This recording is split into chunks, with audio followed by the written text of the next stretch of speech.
A blessed Wednesday to us. I always love to talk about the word serendipity. Okay, what is serendipity? Cebuano pa, wa ka gadahom pero nahitabo. No? Wa ka nag-expect pero mao'y nahitabo. Kay sumala na sa kabubuton sa Dios.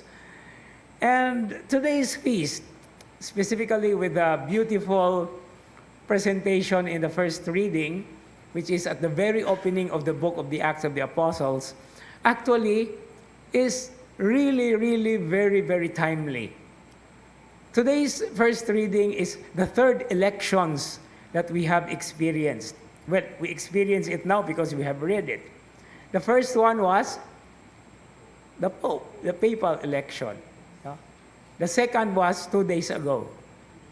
And today's first reading is the third.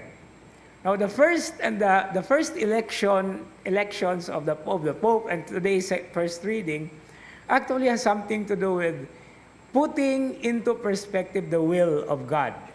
And that's the reason why, if you take a look into the detail of today's first reading, they were casting lots. It's a draw by lots thing. But it is not only precisely what the psalm is talking about of a person going to take place of the place or the lot that he left. But the book of Proverbs actually speaks something about that. Kana yung magguan gid ba, magbunot-bunot. But according to the book of Proverbs, men do the casting, but it is at the end God's final decision. And this is what we always take a look into, precisely because we have too been elected. The opening prayer today speaks about the love to which is allotted to us, meaning to say, na alang na kanato. Now, I am talking about this with all beautiful perspectives because this is making the will of God be realized in us, in as much as it also fell on Matthias, Saint Matthias the Apostle. Ang problema lang nato kanang ikaduhang eleksyon na 2 days ago.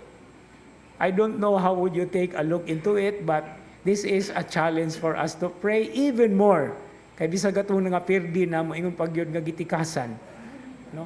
So, let's take a look into that with an open mind, but at the same time, earnestly pray that all these people who have been elected, no matter what, just like the responsorial psalm today says, they may be given a seat with the leaders of the people, and they will render what is just, what is proper, and what is clean and pure, not only in the sight of men and women, of peoples in the world, but also in the sight of God. Amen.